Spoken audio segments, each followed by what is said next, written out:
मुख्यमंत्री योगी आदित्यनाथ की जनसभा में हरियाणा विधानसभा चुनाव के लिए प्रचार के लिए पहुंचे हैं योगी आदित्यनाथ। नौजवान जो पहले भेदभाव का शिकार होता था, आज भेदभाव का शिकार नहीं है, बल्कि नौकरी प्राप्त कर रहा है। और इसलिए बहनों और भाइयों, आज हम सब आपके पास आए हैं कहने के लिए, याद करिए कांग्रेस के समय में किसान आत्महत्या करता था, नौजवान के सामने पहचान का संकट था। एक कांग्रेस तो माफियाओं की शागिर्द थी।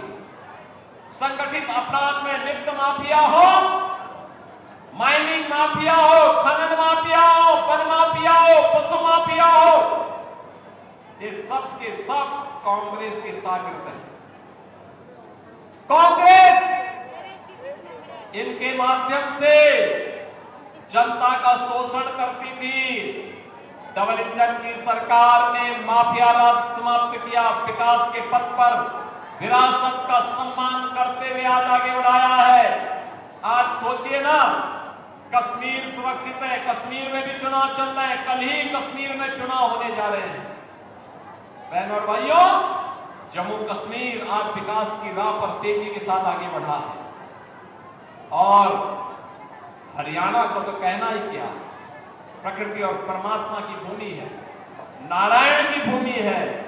नारायण तो सर्वत्र विराजमान है, उसकी कृपा से कुछ भी नहीं हो सकता है, उसकी कृपा के बगैर कुछ भी नहीं हो सकता है। और इसीलिए मैं आपसे कहने के लिए आया हूं, मोदी जी के नेतृत्व में आज 80 करोड़ लोग फ्री में राशन की सुविधा का लाभ प्राप्त कर रहे हैं। 60 करोड़ गरीबों को देश के अंदर 5 लाख रुपए की आयुष्मान भारत की स्वास्थ्य बीमा का कवर मिला है। 12 करोड़ किसान परिवारों को किसान सम्मान निधि का लाभ प्राप्त हुआ है। और बहनों भाइयों, 12 करोड़ गरीबों के घर में शौचालय बने हैं। 10 करोड़ गरीबों के घर में रसोई गैस का सिलेंडर पहुंचा है। 4 करोड़ गरीबों के मकान बन गए हैं। ये भाजपा का नारा था, सबका साथ और सबके विकास का, विकास सबको पहुंचाया, गरीब कल्याणकारी योजनाओं का लाभ सबको पहुंचाया, देश की विरासत का भी सम्मान किया और साथ साथ देश को सुरक्षा का एक बेहतरीन वातावरण भी दिया। बहनों और भाइयों, आप सौभाग्यशाली हैं, आप सौभाग्यशाली हैं। कैप्टन अभिमन्यु जैसा नेता आपको प्राप्त हुआ है।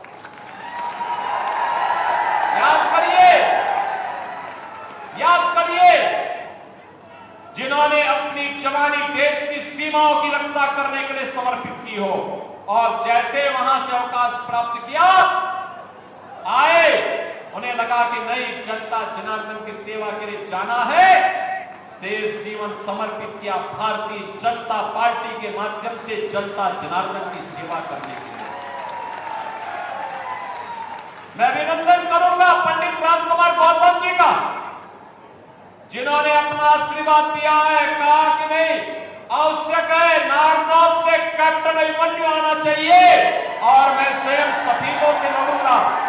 और बहनों भाइयों, कैप्टन अभिमन्यु विकास के प्रति एक विजन है। प्रधानमंत्री मोदी जी के विकास के विजन को जमीनी धरातल पर कैसे उतारना है, इसके प्रति हरियाणा में कैप्टन अभिमन्यु जाने जाते हैं, जिन्होंने उसे जमीनी धरातल पर उतारने का काम किया। एक नहीं, एक दर्जन से अधिक मंत्रालयों के माध्यम से हर एक योजना को प्रभावी ढंग से जमीनी धरातल पर उतारने का कार्य, एक बिगड़े हुए क्षेत्र को फिर से उठाने का कार्य उन्होंने अपने कार्यकाल के दौरान किया। और इसलिए बहनों और भाइयों, हम आपसे कहने के लिए आए हैं, यह समय भारत को दुनिया की एक महाताकत बनाने का समय है। अच्छे लोग नहीं आएंगे तो विकास ठप पड़ जाएगा। ये कांग्रेस के लोग जो राम की संस्कृति पर विश्वास नहीं करते, वो रोम की संस्कृति पर विश्वास करते हैं, इन लोगों पे कभी विश्वास मत करना। इस संकट के समय आपके साथ कभी नहीं खड़े होंगे। जब संकट आएगा तो राहुल जी को तो नानी याद आती है, इटली भाग जाते हैं। आपके बीच में तो तब कार्य करने के लिए कैप्टन अभिमन्यु ही बचेंगे यहां पर कार्य करने के लिए।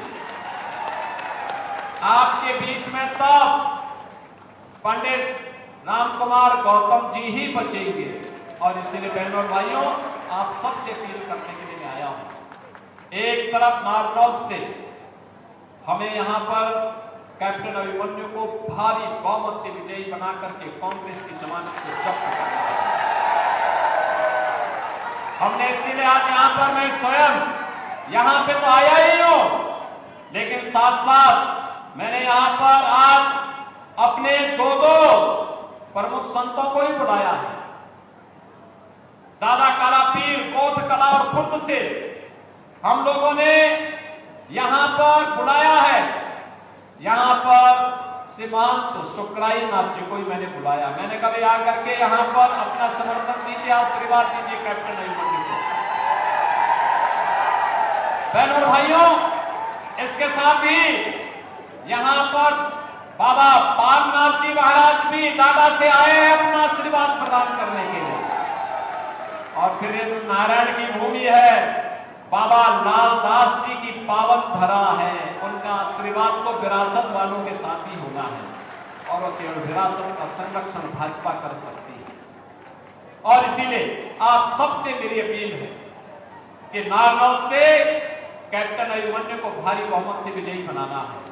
और मेरी आप सबसे ये भी अपील है कि सभी के भाजपा के प्रत्याशी जो पूर्व में इस नारनौल से विधायक रहे हैं, वहां की देवतुल्य जनता से भी मेरी प्रार्थना है कि वहां से पंडित रामकुमार गौतम जी को भी भारी बहुमत से विजयी बना करके हरियाणा विधानसभा के लिए चुन करके चंडीगढ़ भेजें।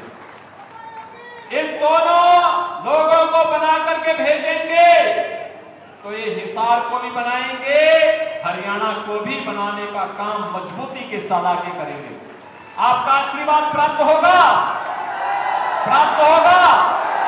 सभी लोग अपना दोनों हाथ ला करके खड़ा करके बोलिए मुझे मेरे सामने, जहां तक मेरी आवाज पहुंच रही है, केवल केवल जनता जनार्दन के सिर ही सिर दिखाई दे रहे हैं।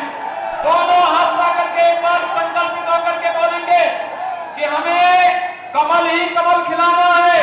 बहनों भाइयों, मैं आपसे इस बात को कहना चाहता हूं, 5 अक्टूबर को जगत जननी मां भगवती का तीसरी तिथि है।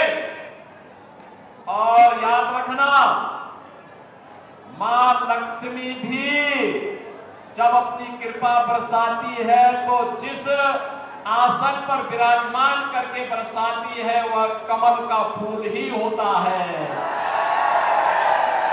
हरियाणा को कमल के फूल का वरदान चाहिए ना मां लक्ष्मी का, सुख और समृद्धि चाहिए ना।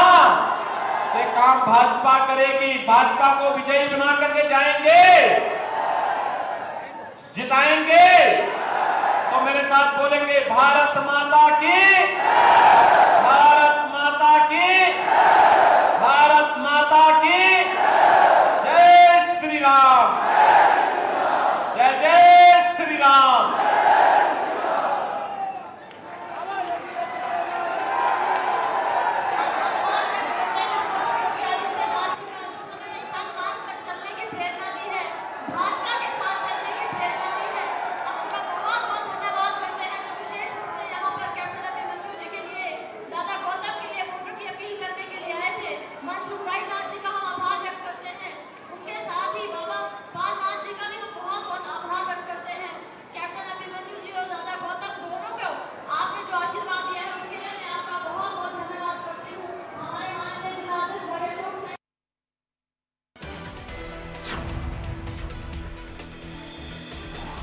तो हरियाणा से मुख्यमंत्री योगी आदित्यनाथ को आप सुन रहे थे। बवानीखेड़ा पहुंचे प्रचार के लिए सीएम योगी ने हुंकार भरी और विरोधियों पर निशाना साधा। योगी आदित्यनाथ ने राम और रोम की संस्कृति में बहुत अंतर है ये कहते हुए नजर आए।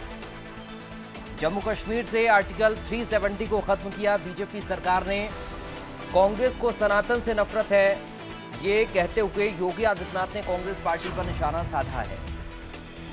ये बड़ी जानकारी इस वक्त हरियाणा से आपको दे रहे हैं। भवानीखेड़ा विधानसभा क्षेत्र में प्रचार करने पहुंचे योगी आदित्यनाथ। सीएम योगी ने हुंकार भरी और कांग्रेस पार्टी को निशाने पर लिया।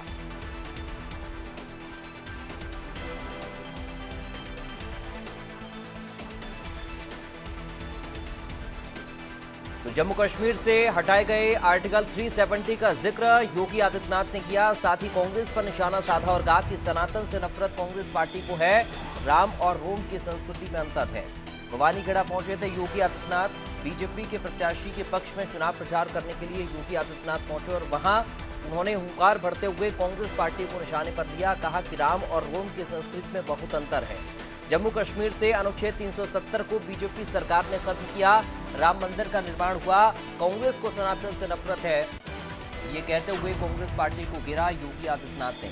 बड़ी जानकारी इस वक्त हरियाणा से आपको दे रहे हैं। योगी आदित्यनाथ पहुंचे हरियाणा के भवानीखेड़ा विधानसभा क्षेत्र में, जहां बीजेपी प्रत्याशी के पक्ष में उन्होंने प्रचार प्रसार किया, एक रैली को संबोधित किया है। बीजेपी सरकार की उपलब्धियों का जिक्र योगी आदित्यनाथ करते हुए नजर आए, तो वहीं विरोधियों पर जमकर बरसते हुए भी नजर आए हैं। कांग्रेस पार्टी को निशाने पर लिया योगी आदित्यनाथ ने।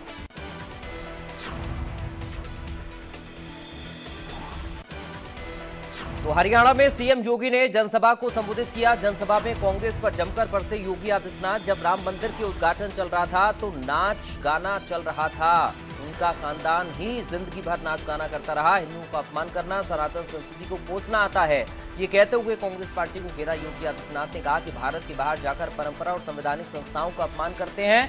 कांग्रेसी अपनी योग्यता पर प्रश्न चिन्ह लगाते हैं। तो इनडायरेक्टली राहुल गांधी को निशाने पर ले रहे थे योगी आदित्यनाथ और कांग्रेस पार्टी पर निशाना साधते हुए उन्होंने कहा कि कांग्रेस पार्टी सनातन का अपमान करती है। योगी आदित्यनाथ ने भवानीखेड़ा विधानसभा क्षेत्र में बीजेपी प्रत्याशी के पक्ष में रैली को संबोधित किया और विपक्षी पार्टियों पर जमकर बरसते हुए नजर आए।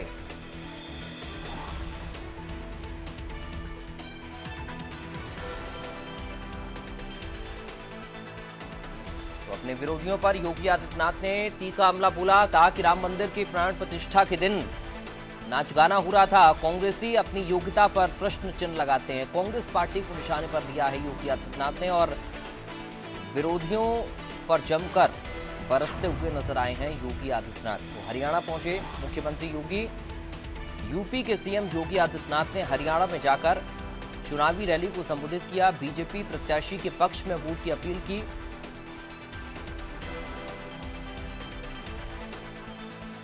राम मंदिर का जिक्र किया, अनुच्छेद 370 का जिक्र किया और साथ ही एक बार फिर से उस वाक्य को दोहराया योगी आदित्यनाथ ने जब एक मौलाना ने जम्मू में उन्हें राम राम कहा था।